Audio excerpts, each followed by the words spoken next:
નમસ્કાર દર્શક મિત્રો, હું છું રૂપલ વણેચિયા. સંપૂર્ણ ન્યૂઝમાં આપનું સ્વાગત છે. ધાનેરાના ગોલા ગામે રહેતા બાજક પરિવાર દ્વારા દીકરાના લગ્ન માટે ₹40,000 વ્યાજે લીધા હતા. જે નાણાં વ્યાજ સાથે ચૂકવી દેવા છતાં હજુ ₹30,000 વ્યાજ બાકી હોવાનું કઈ પઠાણી ઉઘરાણી કરી અપશબ્દો બોલી ધમકીઓ આપતા ત્રણ સામે ધાનેરા પોલીસ સ્ટેશનમાં ફરિયાદ નોંધાઈ છે. ધાનેરાના ગોલા ગામે રહેતા પોપટભાઈ બાજકે આજથી 2 વર્ષ પહેલા તેમના દીકરાના લગ્ન વખતે દુગાળા તાલુકો સાંચો રાજસ્થાનવાળા ભરતભાઈ મફાભાઈ પરમાર પાસેથી ₹40,000 લીધા હતા. જે રૂપિયા તારીખ 8 મે 2023ના રોજ વ્યાજ સાથે ₹50,000 ચૂકવી દેવા છતાં તારીખ 15 જુલાઈ 2024ના રોજ ધાનેરાના ગોલા ગામે કમળાબેન બાજક અને તેમના દીકરી ઘરે એકલા હતા.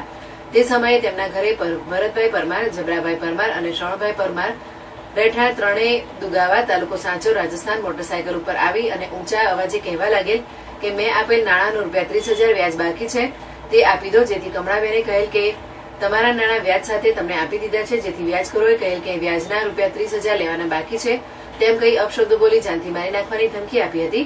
જેથી કમળાબેને આ અંગે ત્રણ સામે ધાનેરા પોલીસ સ્ટેશનમાં ફરિયાદ નોંધાવતા પોલીસે વધુ તપાસ હાથ ધરી છે.